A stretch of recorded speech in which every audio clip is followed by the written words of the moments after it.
पवित्र श्रीमद् भागवत गीता, पवित्र चारों वेद, पवित्र कुरान शरीफ, पवित्र बाइबल, पवित्र गुरु ग्रंथ साहिब, पवित्र कबीर साहिब की वाणी में छुपे हुए गूढ़ रहस्य अर्थात तत्व को जानने के लिए कृपया अवश्य सुनिए जगत गुरु तत्वदर्शी संत रामपाल जी महाराज के मंगल प्रवचन।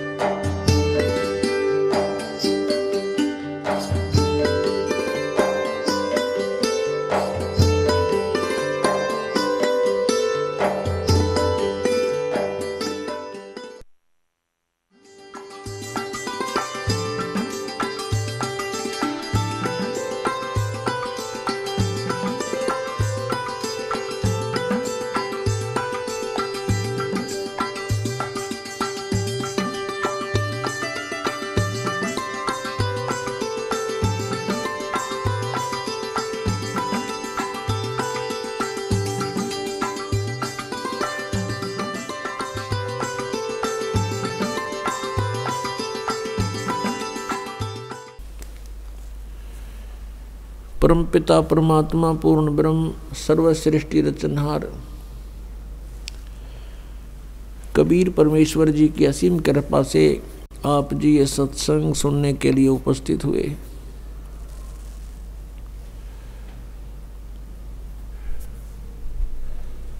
भक्ति मुक्ति के दाता सतगुरु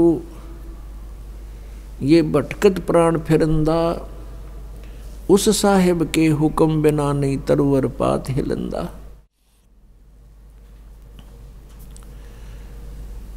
परम पूज्य परमेश्वर कबीर देव जी ये वो समर्थ भगवान हैं, वो समर्थ प्रभु हैं जिसके हुक्म बिना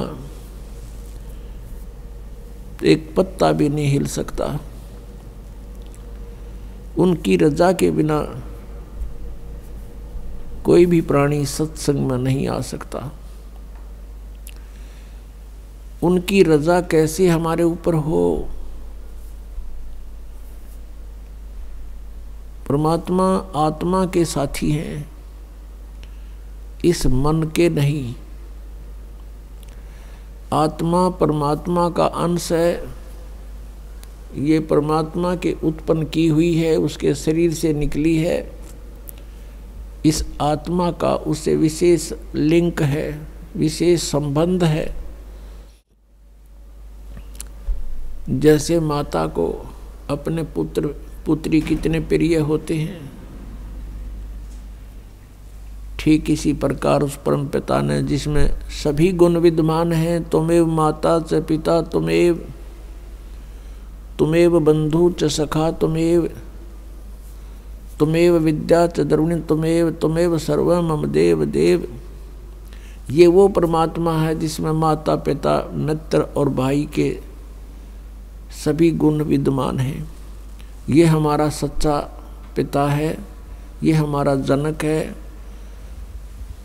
और यही हमारी माता है, क्योंकि तीनों लोकों में सबका धारण पोषण वही परमात्मा कर रही है। तो पुण्यात्माओं, हम अपने परमात्मा को भूलकर हम इन काल के इन माया के भगवानों को याद करते रहे, पूजते रहे। अब उसकी रजा कैसे होगी? आत्मा जब रोती है परमात्मा को, ये मालिक उसके पास पहुंच जाता है। पुण्यात्माओं, आत्मा तो वैसे सबकी ही रोती है जब उस पे विशेष आपत्ति आ जाती है, अन्यथा ये मन के अधीन होकर के सारा जीवन वैसे ही बर्बाद कर जाता है। ये आत्मा बर्बाद कर जाती है अपने जीवन को। जब आप जी ने उपदेश ले लिया, आपका लिंक, आपका संबंध परमात्मा से विशेष तौर पर जुड़ गया।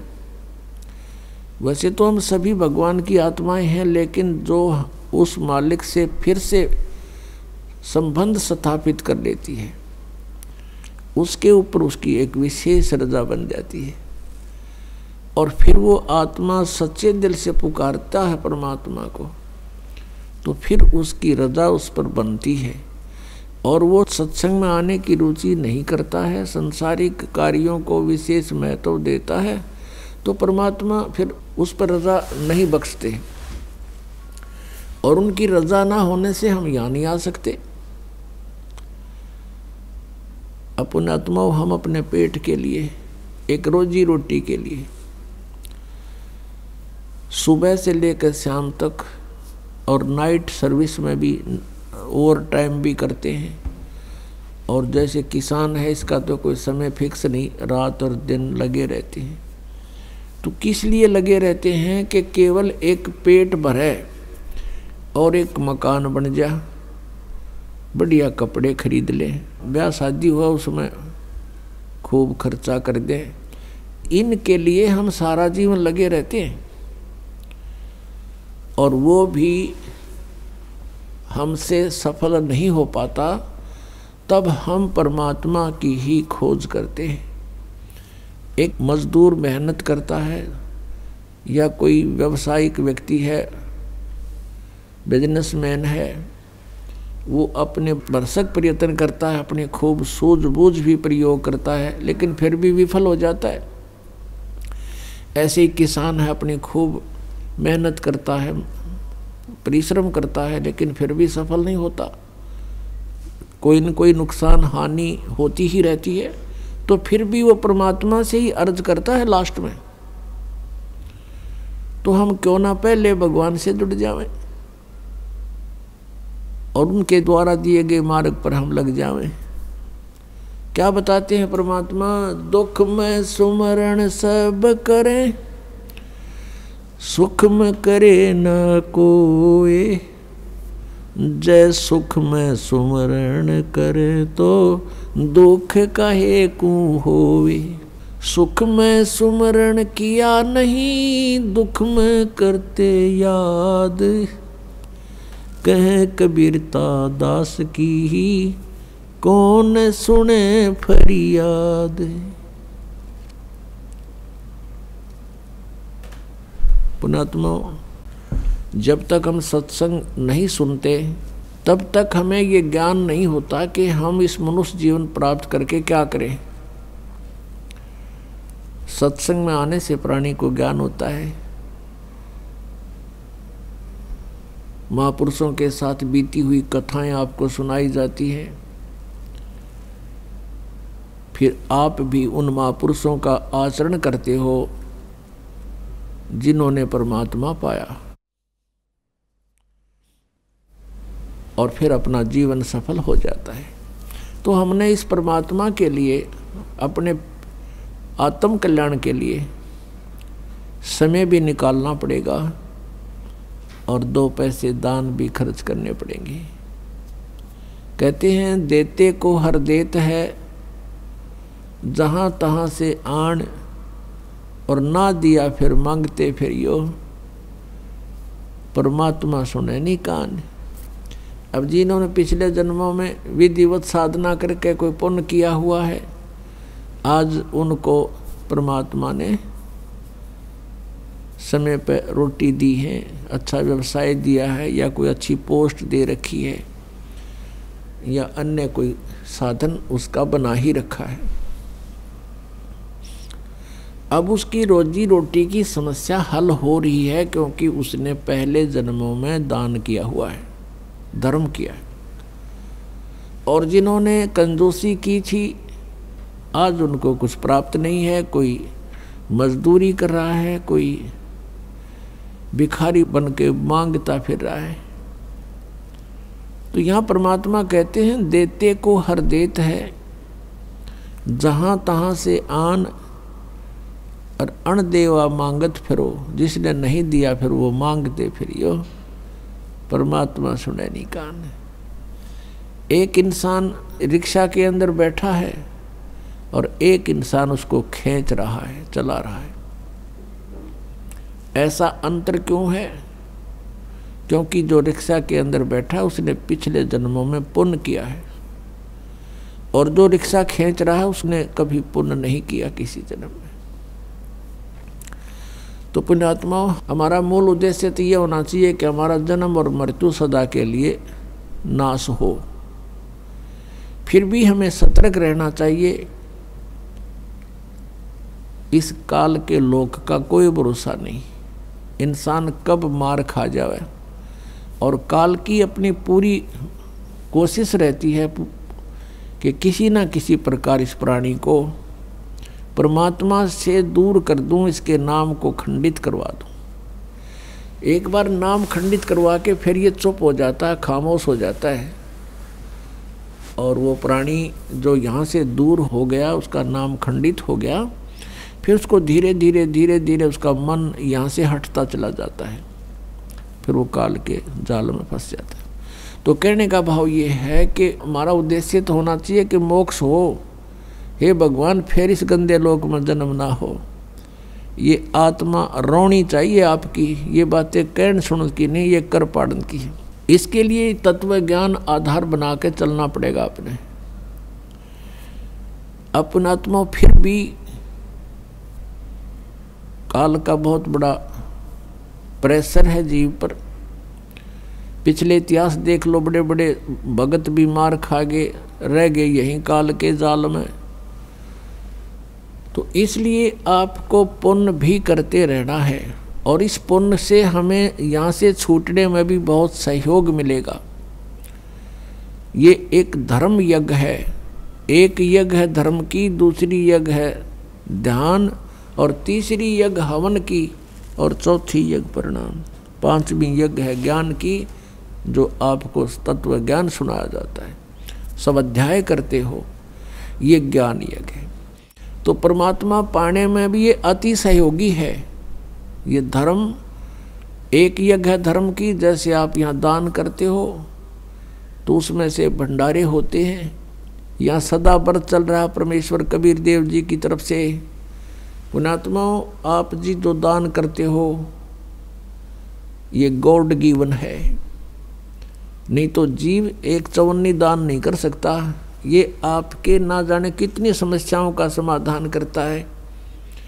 किसी की शराब छुड़वाता है, जीव नहीं छोड़ सकता विकार को, परमात्मा रजा बख्शते हैं तभी मन हटता है ये। और आने वाले आपदाएं हैं, कोई मुकदमा होना है, या कोई चोरी होनी है, या कोई बीमार बच्चा होना है, परिवार का कोई सदस्य रोगी होना है, उसमें हजारों 10-20 हज़ार रुपये खर्च होने हों, और उनको 100 रुपये की दवाई में ठीक कर देगा भगवान आपको। और पहले तो आपके इस प्रकार की आपदाओं को टालेगा, और फिर प्रेरणा करता है कि भी दान करना चाहिए। गुरु जी बताते हैं, धर्म तो 10 के नहीं 10 के तीनों लोक, और खैर आए तुम्हें खैर है कीजिए आत्मभोग। कहते धर्म का नाश नहीं होगा, तीनों लोकों का तो नाश होगा एक दिन, ये तो नष्ट होंगे, लेकिन धर्म का नाश नहीं होता। धर्म तो 10 के नहीं 10 के तीनों लोक, और खैर आए तुम्हें खैर है, यानी दान करने में ही आपकी जो है बचाव है, और कीजिए आत्मभोग। तो पुण्यात्माओं, पहले आपको सुख देता है भगवान, कितने दयालु हैं, और फिर अंदर से प्रेरणा करते हैं कि भी दान करूँगा। अब देखते हो यहाँ पर कितना पुण्य हो रहा है। अगर विश्व में कहीं आपको ठिकाना है 2 पैसे धर्म में लगाने के, तो ये बरवाला आश्रम है। नहीं तो पूरे विश्व में शास्त्र विधि को त्याग कर मनमाना आचरण हो रहा है, और ऐसे स्थान पर किया हुआ दान वो कुपात्र को दिया जाता है। गीता जी में लिखा है कि जो कुपात्र को दिया हुआ दान कभी सफल नहीं होता। अब कितने दयालु है परमात्मा, फिर अंदर से प्रेरणा करते हैं कि देख दाता ने हमारी इतना बचाव कर दिया, या ऐसे होना था, भगवान बड़ी दया करी हैं। और तो फिर प्रेरणा करता है कि कुछ दान करूं। तो कहते करे करावे साइयाँ, और मन में लहर उठा, दादू शरदर जीव के आप बगल हो जावे। ये इतने दयालु हैं, हमारे कल्याण के लिए कितनी रजा करते हैं, हमारे कल्याण पर कितना ध्यान रखते हैं कि कैसे होगा इसका कल्याण। और ये स्वयं भी कहते सोचल सीधर मैं करूं अपने जन के काज। तो पुण्यात्माओं, मोक्ष प्राप्ति के लिए भी धर्म, ये 500 यज्ञ अनिवार्य है। जैसे खेत में बीज बो दिया, सिंचाई की नहीं, खाद डाला नहीं, तो वो बीज व्यर्थ हो गया। ठीक इसी प्रकार ये सतनाम और सारनाम, ये तो बीज है, और ये 500 यज्ञ सिंचाई है। तो इस बीज को बोने के उपरांत यह सिंचाई लगातार करनी पड़ेगी जब तक फसल पकेगी। तो फसल पकेगी तब हम यहाँ से चले जाएंगे, तब हमारी फसल पकेगी। तो अंतिम श्वास तक आप जी ने दान भी करना है, सत्संग भी सुनना है, ज्ञान यज्ञ जिसे कहते हैं, और प्रणाम यज्ञ, ये 500 यज्ञ करते रहना है, और नाम का सिमरण भी करते रहना है। तो इससे हमारी ये भक्ति मोक्ष जो है सफल होगा, हमें मोक्ष प्राप्त होगा। अब मान लीजिए किसी कारण से आप पैर फिसल गया, नहीं गए सतलोक में, फिर दुर्गति तो यहाँ होनी ही होनी है। 84 लाख योनियों में आपने जाना ही जाना है। इतना सहारा आपको मिल जाएगा, पुनर्जन्म होगा तो आपकी रोजी रोटी की समस्या हल पावेगी। किसी अच्छे धनी व्यक्ति का जन्म होगा और फिर आपको सहयोग मिलेगा। लेकिन आप जी का ये मन में सपने में भी नहीं आना चाहिए भगवान फिर जन्म हुआ है। ऐसे नहीं, कहने से नहीं, आपको इस ज्ञान से आपके हृदय में, आपकी आत्मा में इतनी यहाँ से नफरत बन जाएगी, गलानी बन जाएगी। जैसे किसी वस्तु से एलर्जी हो जाती है, उसको मुंह की तरफ करते समय भी उल्टियाँ आती हैं, हबक आती हैं। तो ऐसी स्थिति आपकी आ जाएगी यहाँ पर इस ज्ञान से, इस भक्ति विधि से। कुछ समय के उपरांत आपको यहाँ किसी भी वस्तु में आनंद नहीं आएगा, ना किसी राजकाज में, ना किसी एमएलए, एमपी, मंत्री, मुख्यमंत्री, प्रधानमंत्री के पद को आपकी आत्मा नहीं मानेगी जब ज्ञान हो जाएगा।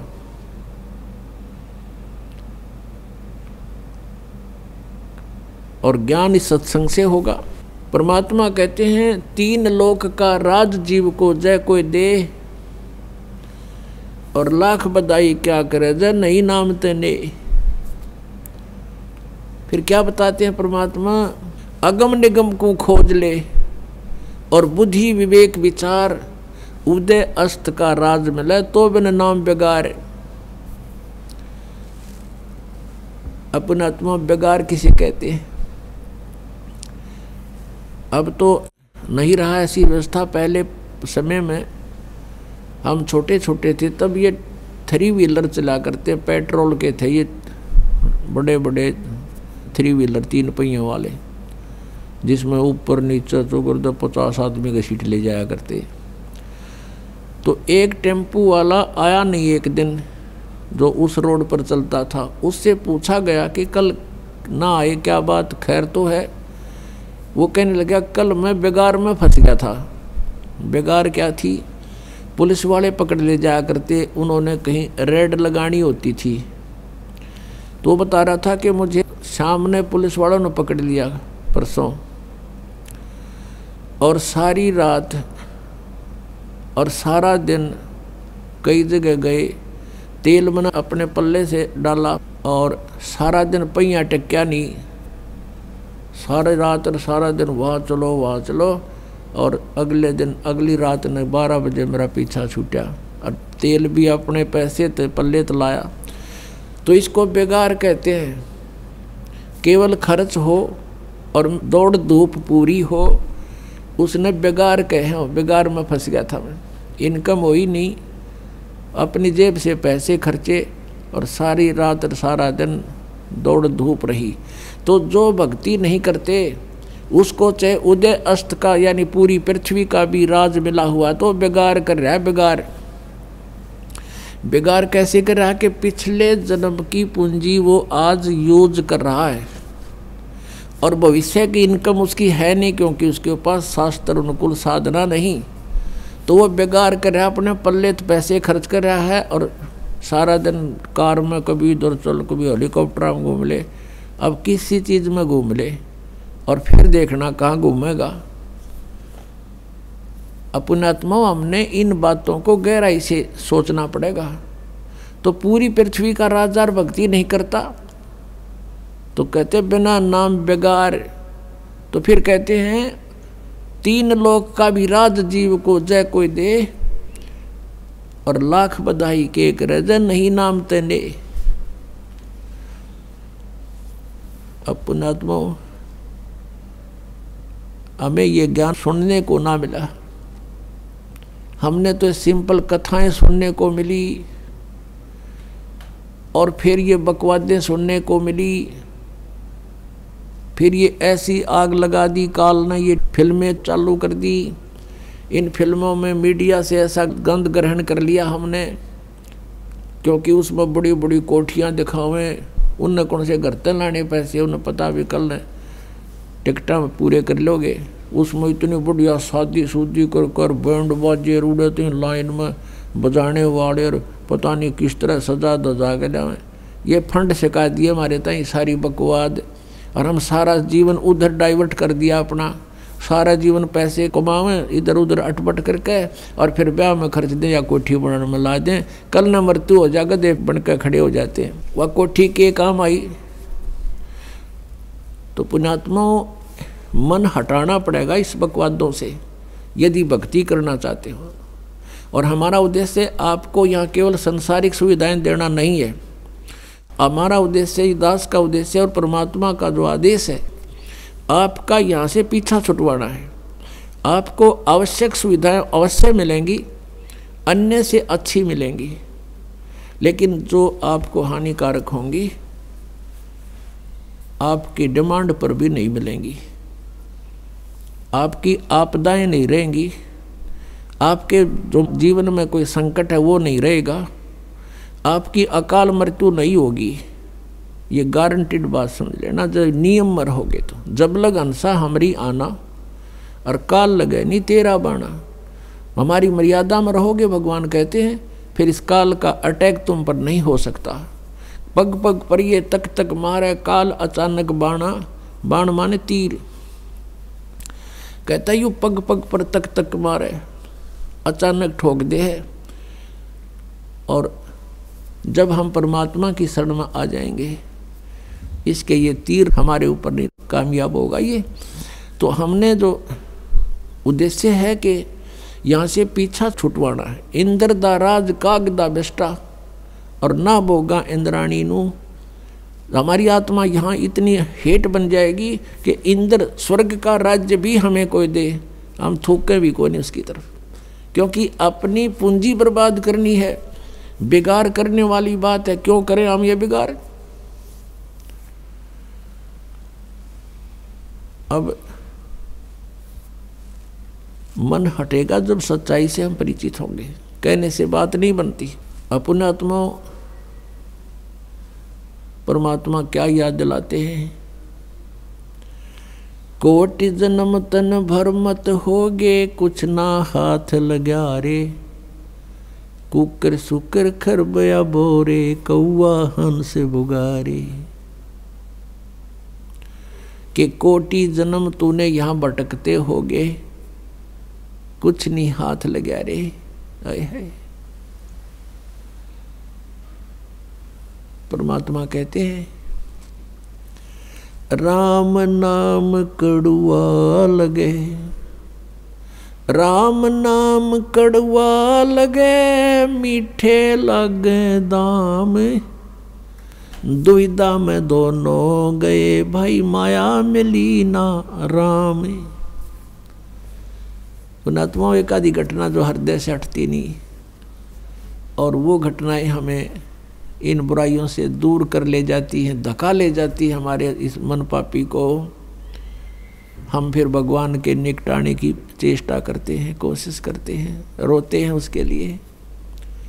एक समय ये दास हमारे पूज्य गुरुदेव जी, तलवंडी भाई कस्बा है जिला फिरोजपुर में, वहाँ उनका आश्रम है। गुरुदेव जी सतलोक चले गए थे, उससे पहले दास को आदेश दे दिया था सत्संग करने और उपदेश देने का। तो वहाँ सत्संग करने जाते थे। वहाँ गुरुदेव की जो भक्त थे, उनका कोई रिश्तेदार वहाँ कोई शोक व्यक्त करने आया हुआ था, किसी बुढ़िया मर गई थी कोई।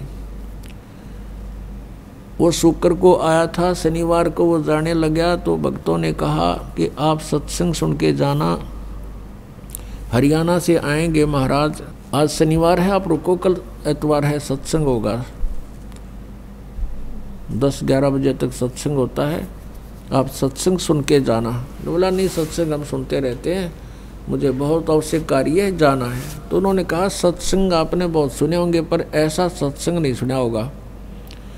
कहने नहीं, सत्संग सब एक जैसे ही होते हैं, संत सब एक जैसे होते हैं, अटबट करके। उसने कहा कि मुझे बहुत आवश्यक कार्य है और एक पार्टी आवेगी मेरे बिजनेस से संबंधित, और उसका अनुबंध होगा, एग्रीमेंट होगा, और मुझे 5 लाख का बेनिफिट होगा। सन 1998 की बात है ये। 5 लाख, आज के तो मेरे ख्याल 50 लाख होंगे वह। तो वो कहने लगा नहीं, ऐसे कह कर वो निकल गया, नहीं रुका। शाम को 4-5 बजे ही चला था। अंबाले के पास जाके एक ट्रक खड़ा था बजरी का भरा हुआ, वो खराब हो गया, उसका जैक ला रखा, पिछले व्हील निकाल रखे उसके चारों, और उसने तो वो 5 लाख दिखाई दे थे, और स्पीड फुल कर रखे, पार्टी आओगी उसके खाने पीने के लिए, होटल बुक कराऊंगा और गुटी शूटी ला कर रखूँगा, इंग्लिश वाइन। अब वो तो 7वें आसमान पर चल रहा था, पूरा परिवार था उसमें, 2 खुद थे, 2 उनके बच्चे, 4 सदस्य थे। मारुति कार थी, उस स्पीड के अंदर उस ट्रक का नीचे घुस गई, वो जैक भी हट गया। पहली बात तो लागते मर लिए होंगे, और फिर रही कसर उसने काट दी, वो ट्रक ऊपर पड़ गया, लोडी ट्रक बजरी का भरा हुआ, एट द सपोर्ट मर गए। अब चाट ले उन 5 लाख के बेनिफिट ने। अब परमात्मा कहते हैं राम नाम कड़वा लागे मीठे लागे दाम, और दुविधा में दोनों गए माया मिली ना राम। और जब वो नालायक रुक जाता उनके कहने सुनते, कहते हैं संत शरण में आणते आई टले बला, और जब मस्तिष्क में सूढ़ी होवा काटे में टल जा। परमात्मा क्या बताते हैं कि हमारे जो ऊपर आपदा आती हैं, कई प्रकार से इनको नॉर्मल किया जाता है। पुण्यात्मा में पाप से ही हमें आपदाएं आती हैं, पाप से दुख होते हैं और पुण्य से सुख होते हैं। तो कुछ पाप तो ऐसे हैं हमारे जो संत के दर्शन से कटते हैं, कुछ ऐसे टाइप के पाप होते हैं जो आशीर्वाद से नाश होता है, कुछ ऐसे टाइप के पाप हैं कि हमने दान ही करना पड़ता है, उससे तभी बचाव होगा। कुछ ऐसे पाप हैं जो भजन से सिमरण से नाश होंगे। तो हमने अपने इस जन्म मरण के दीर्घ रोग का नाश करवाने के लिए हमने सभी प्रकार की औषधि सेवन करनी पड़ेंगी। हमने गुरुदेव के दर्शन भी करने पड़ेंगे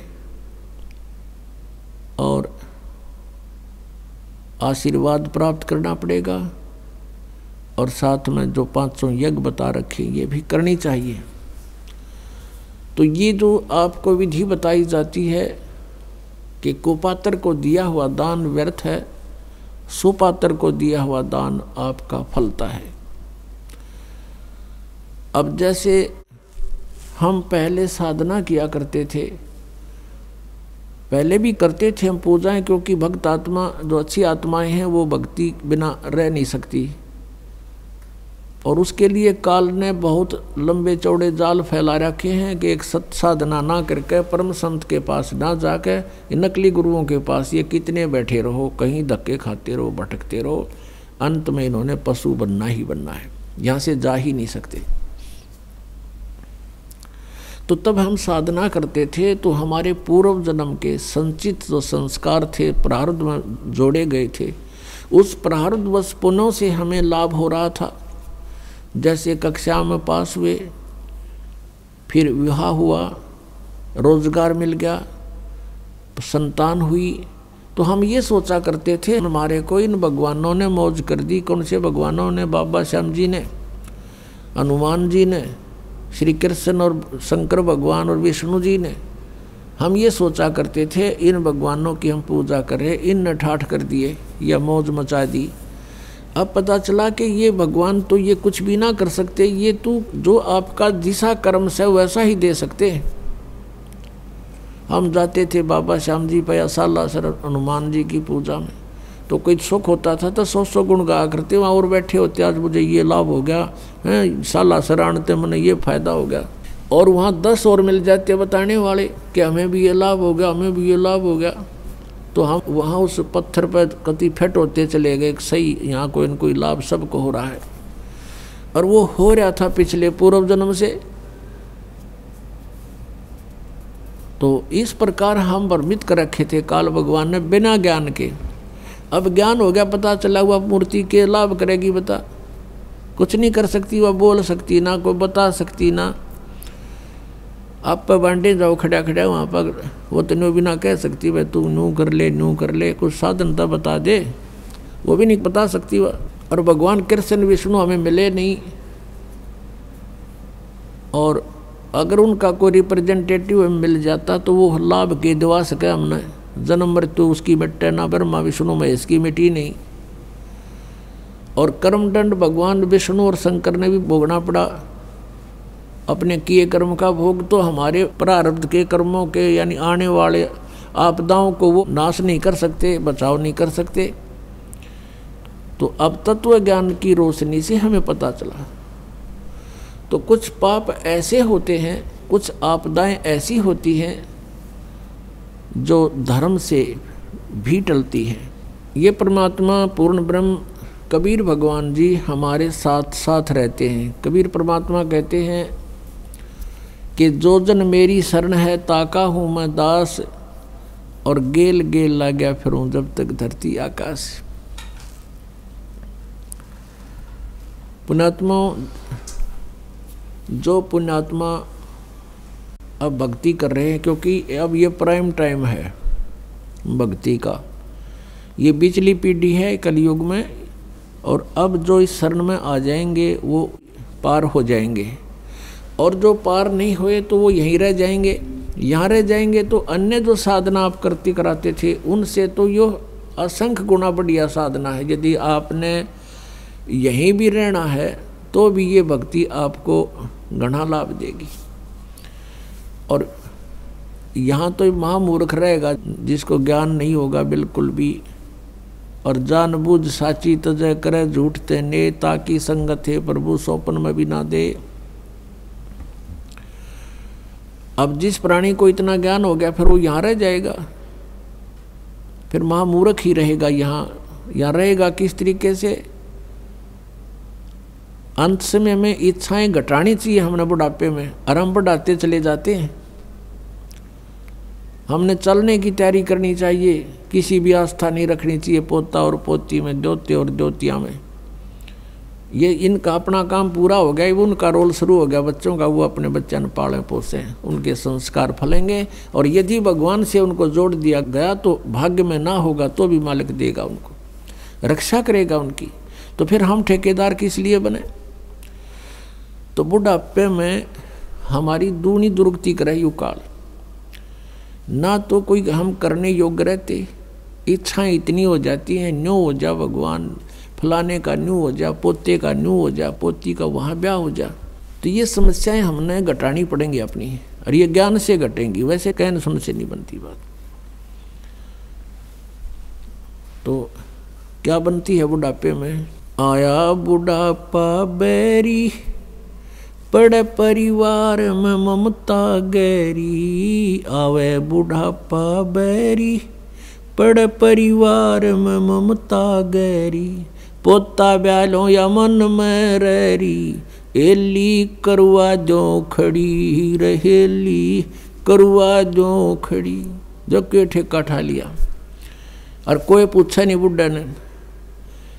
बच्चे कोई काम करना शुरू करते हैं, बीच में जाकर खड़ा हो गए, नो नहीं भाई नो करो। वो करते होंगे, उन्हें डिस्टर्ब करेगा।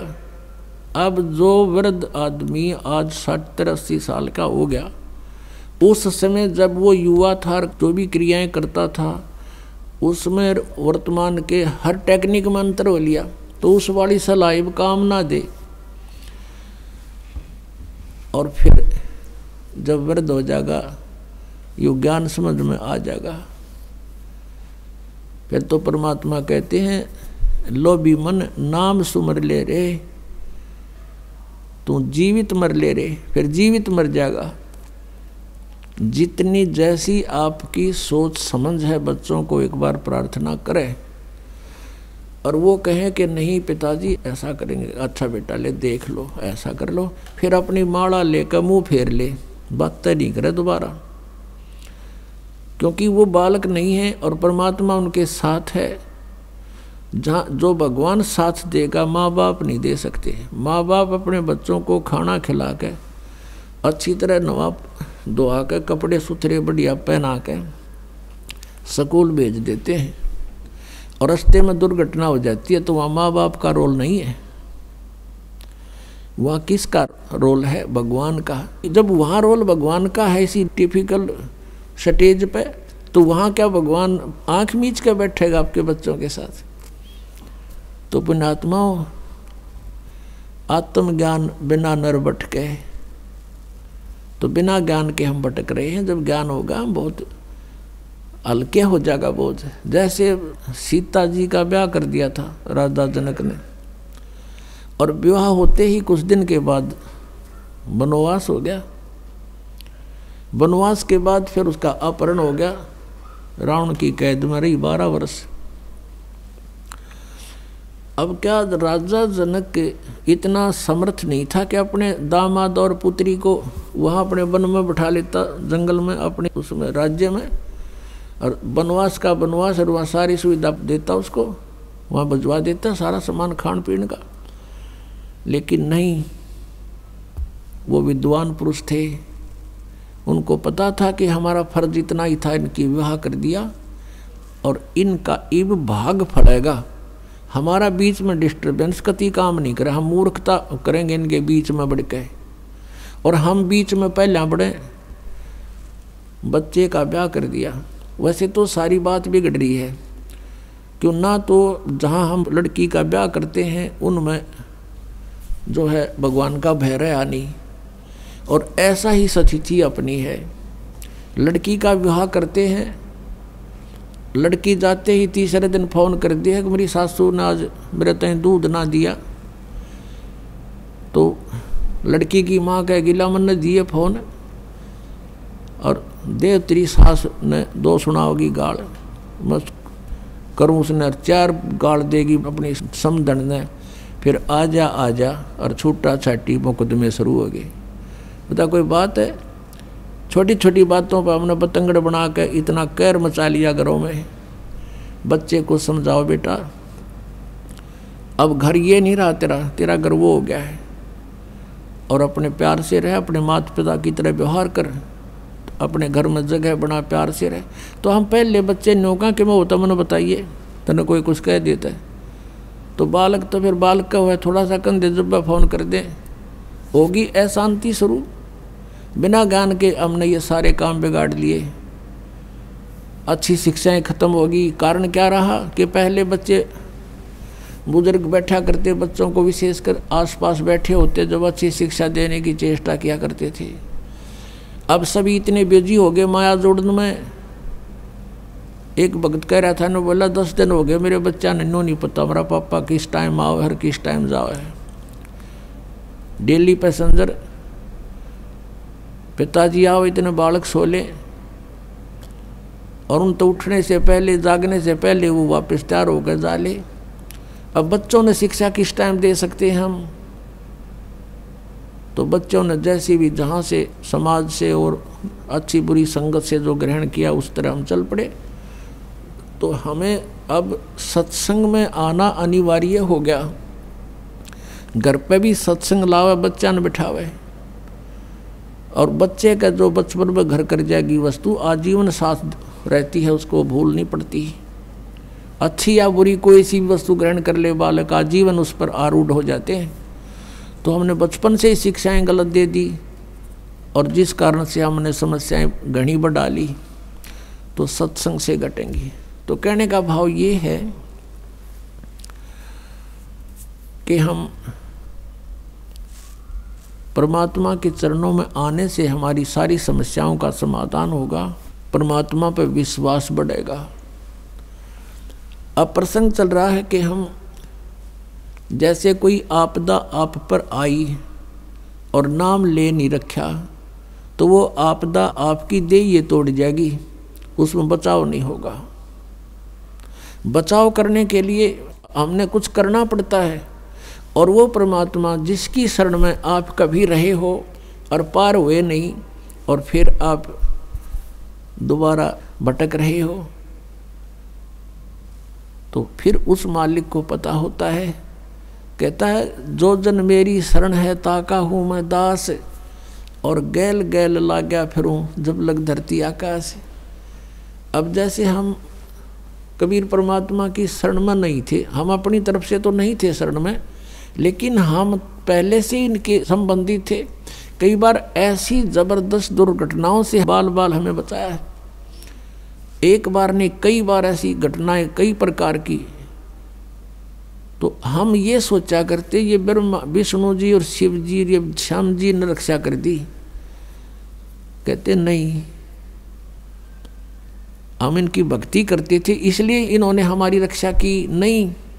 जैसे एक टटीरी पक्षी था, महाभारत के अंदर एक प्रकरण आता है, महाभारत ग्रंथ में लिखा है कि महाभारत का युद्ध होने को जा रहा था, आमने सामने सेनाएं खड़ी थी। उस कुरुक्षेत्र के मैदान में कुछ दिन पहले युद्ध में सेना इकट्ठी होने से पहले एक टटीरी नामक पक्षी ने, उस मादा पक्षी ने अंडे उत्पन्न कर दिए उस कुरुक्षेत्र के मैदान में।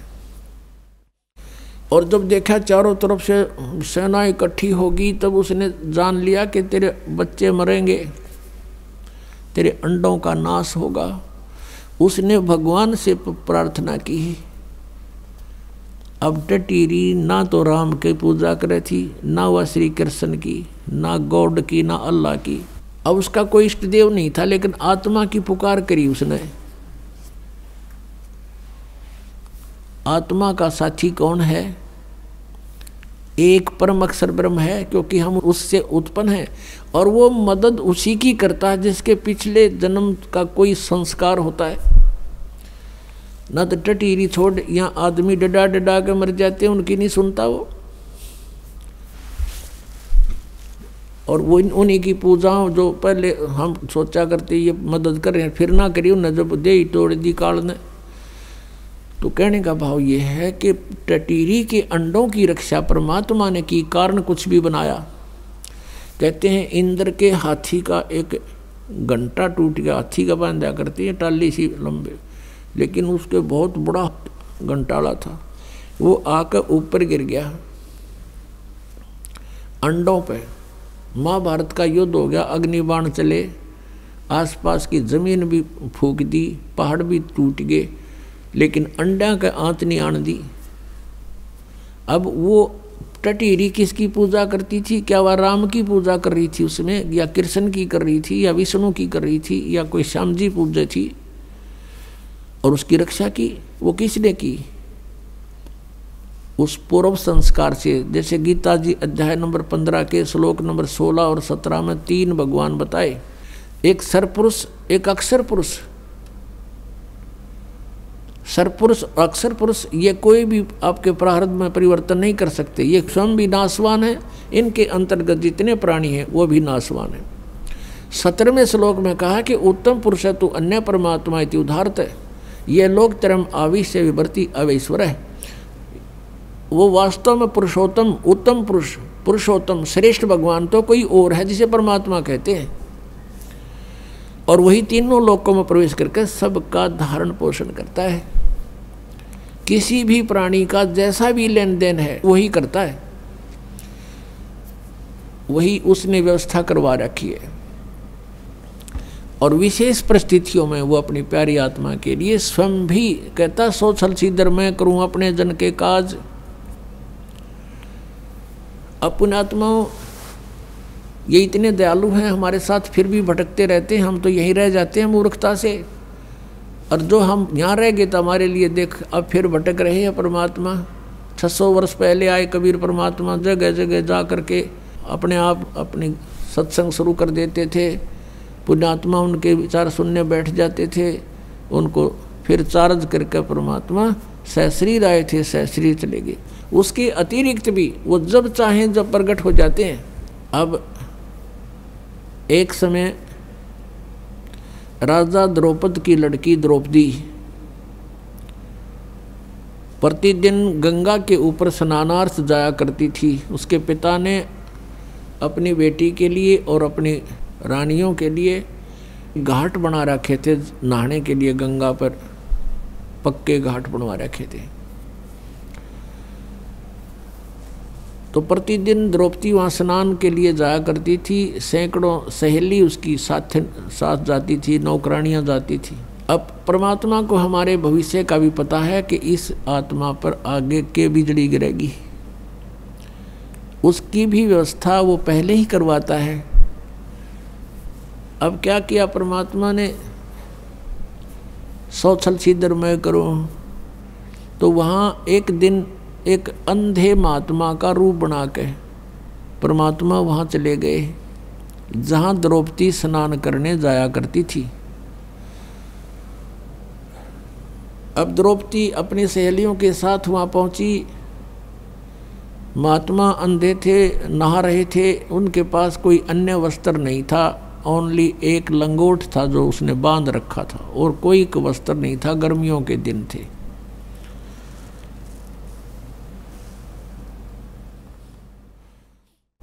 अब द्रौपदी ने देखा कि महात्मा स्नान कर रहे हैं और जनाना जो उनका नहाने का स्थान था उसके डाउन स्ट्रीम में जिधर पानी बहकर जा रहा था वहाँ उससे दूरी पर लगभग 2-3 एकड़ 400-500 फुट की दूरी पर स्नान कर रहे थे। अब द्रौपदी ने देखा महात्मा हैं, जो पुण्यात्मा होते हैं, साधु को देखकर एक विशेष अट्रैक्शन बनता है।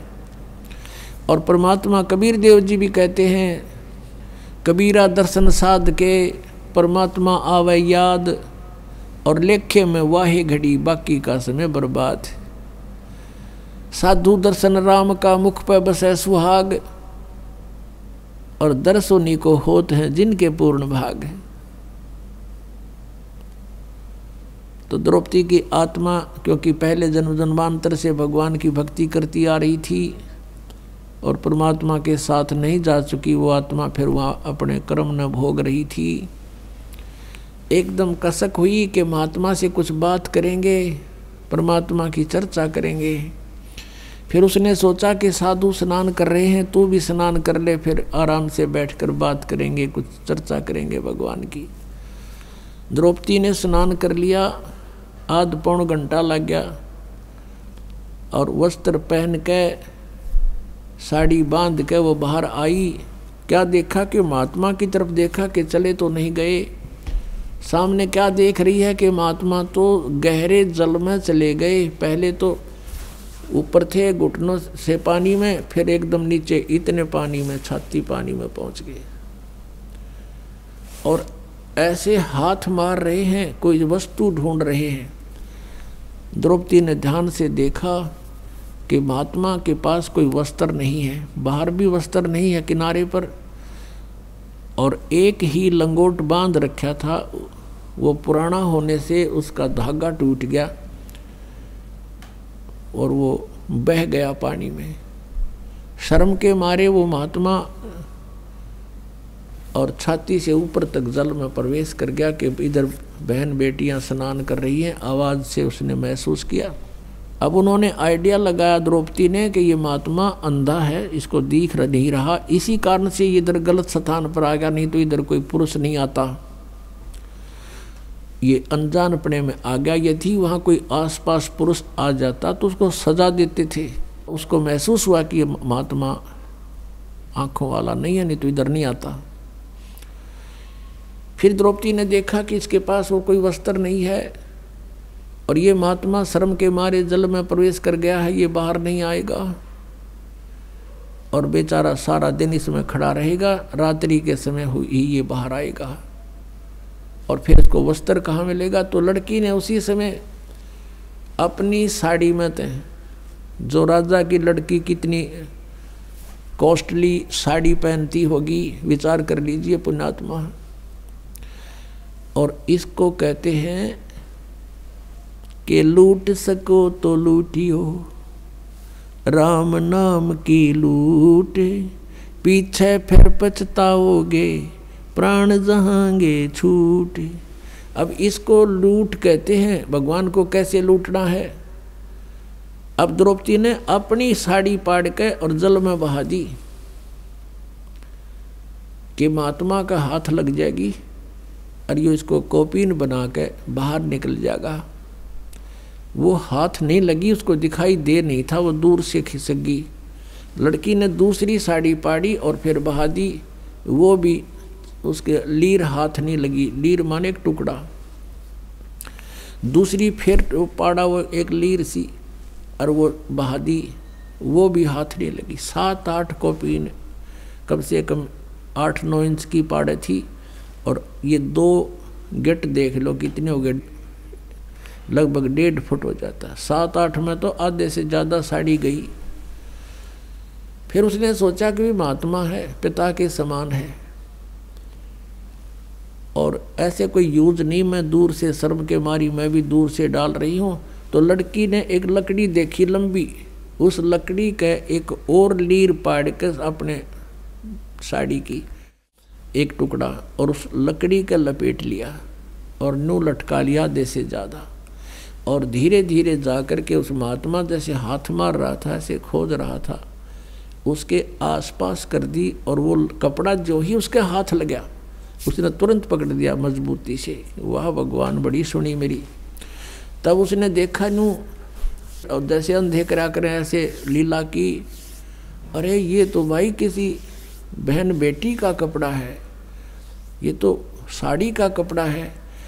कहने लगा, बेटी आज तने मेरी इज्जत रखी है, मेरा पर्दा रखा है, भगवान तेरी इज्जत रखेगा और तने गणाए दे।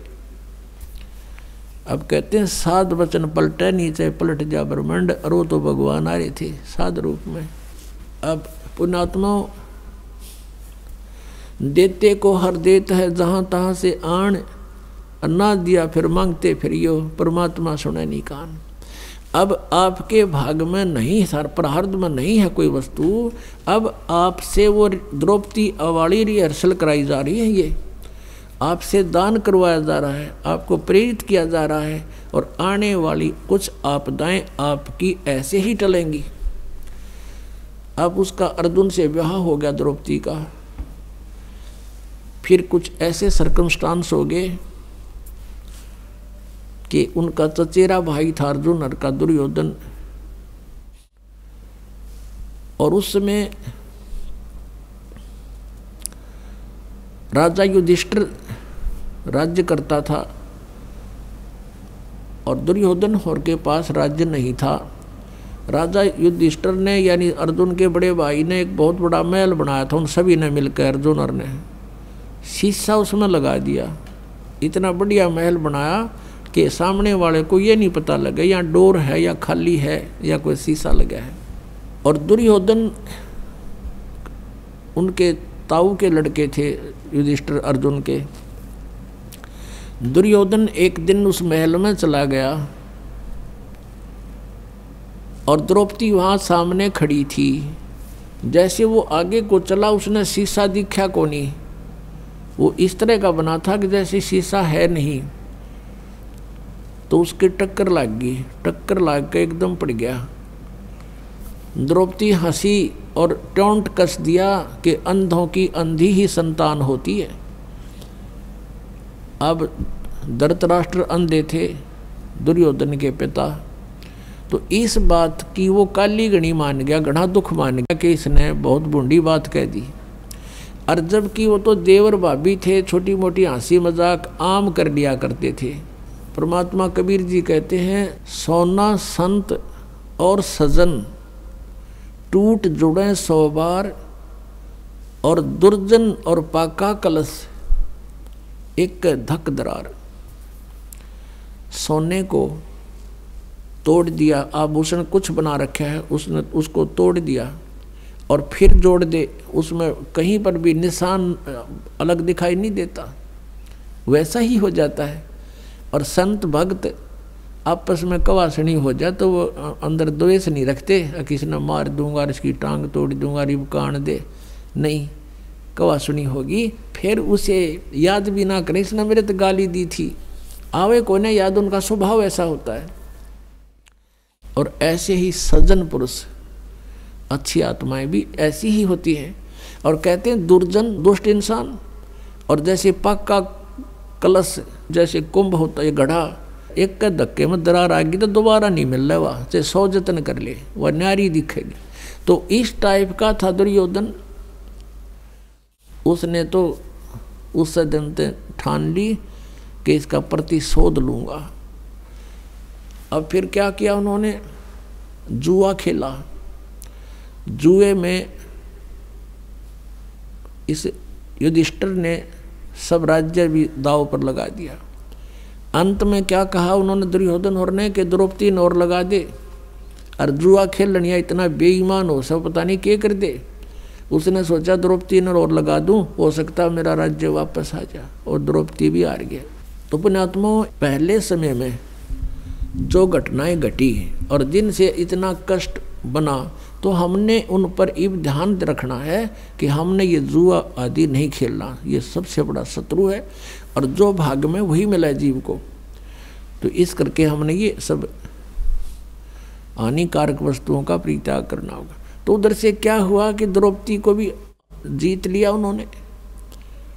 अब दुर्योधन ने अब कहा अपने भाई को, दुशासन को, उससे छोटे वाला था, कि जा उस द्रौपदी को पकड़ के ला घसीट के। और वहाँ दरबार लगा हुआ था जहाँ वो खेल रहे थे जुआ। अब सारा राज्य जीत लिया, पांडव बैठे वहाँ, माथे हाथ धरे सारे के सारे, बैठ जाओ यहाँ पर, तुम तो नौकर हो गए मेरे। वो वहाँ बैठ गए, और वहाँ पूरे दरबार में भीष्म पितामह, द्रोणाचार्य, कर्ण और विदुर, ये सब विराजमान बैठे गणमान्य व्यक्ति। दुशासन को कहा कि जाओ द्रौपदी को ला पकड़ के। उससे पहले एक बांदी, एक नौकरानी गई द्रौपदी से, कहा कि रानी बात बिगड़ गई। द्रौपदी ने कहा क्या हो गया, कि राजा युधिष्ठिर ने जुए में सभी राज्य जिता दिया और तेरे को भी दांव पर लगा दिया, दुर्योधन ने जीत लिया। अब तुझे लेने आ रहे हैं और तुझे नंगी करेंगे वहाँ पे। वो कह रहा उसको लाओ, यहाँ सुबह में नंगी करेंगे, क्योंकि हम तो अंधों की संतान हैं, हमें कुछ दिखाई नहीं दे, उसको शर्म आएगी नहीं। द्रौपदी कहने लगी कि बांदी तुझे नहीं मालूम, ठीक है जुआ में हार गए होंगे, मान गई तेरी बात, लेकिन नंगी कैसे करेंगे मुझे। वहाँ भीष्म पितामह बैठे हैं, द्रोणाचार्य गुरु बैठे हैं, और कर्ण बैठे हैं, उनके रहते क्या ऐसा जुल्म वो कर सकते हैं। अब बांदी कहने लगी मुझे नहीं मालूम, वो कह रहा था दुर्योधन कि नहीं ऐसा नहीं होता। अब इतने में दुशासन पहुंच गया और पकड़ के उसके बाल यहाँ से घसीट के लाया ना, बुरी तरह बेइज्जती करके सभा में खड़ी कर दी। अब दुशासन ने कहा कि क्या आदेश है भाई इसके लिए। दुर्योधन ने कहा कि इसको नंगी कर दे, इसकी साड़ी चीर उतार दे, हम तो अंधे हैं, अंधों की संतान अंधी होती है, हमें थोड़ा ही कुछ दिखाई देगा इसका। अब यूं कह करके उसने दुशासन जो ही उसकी तरफ चला, उसका पल्ला पकड़ दिया साड़ी उतारने के लिए। तब उसने भीष्म पितामह द्रोणाचार्य और कर्ण की तरफ कहा, जो वहाँ बैठे थे, उनसे प्रार्थना की, नीची गर्दन कर ली, क्योंकि उस दुर्योधन के दुष्ट अन्न को खाकर उनके अंदर दोष पैदा हो गया था। फिर उसने देखा अपने 5 पांडव बैठे थे वहाँ पर कि ये अब कैसे सहन करेंगे मेरी इस बेइज्जती को। तब उनकी तरफ देखा, उन्होंने भी नीची गर्दन कर ली, क्योंकि वो वचन में बंध चुके थे। अब उसने देखा ये कमाल की बात होगी, कोई भी नहीं सुन रहा मेरी। अपना आत्मा वहाँ वो 3 ऐसी बला बैठी थी, ऐसे सूरवीर बैठे थे। कौन कौन? द्रोणाचार्य, भीष्म पितामह और कर्ण। उनमें से एक भी खड़ा होकर न्यू कह देना, दुशासन खबरदार, जिस बेटी का हाथ लगाया था, निकम्मे तुम क्या कर रहे हो? ऐसा जुल्म किधर देखा ना सुना, ऐसी बेइज्जती कर रहे हो तुम। तो दुर्योधन की हिम्मत नहीं थी, वो इतने सूरवीर थे, उनको पता था कि न एक बार हथियार उठा लिया था सारा वक्ल तार देंगे। और भीष्म पितामह उनका सबसे बुजुर्ग आदमी बैठा, और वो भी दुष्ट वहीं बैठा रहा, एक भी ओछी मंदी नहीं की, तुम क्या कर रहे हो। मान लीजिए सभा में एक बार टोकना चाहिए, तुम गलत कर रहे हो, ये ठीक नहीं, और नहीं मानता है तो उठ कर चला जाना चाहिए। वो उठकर भी नहीं गए, तीनों के तीनों वहीं बैठे रहे।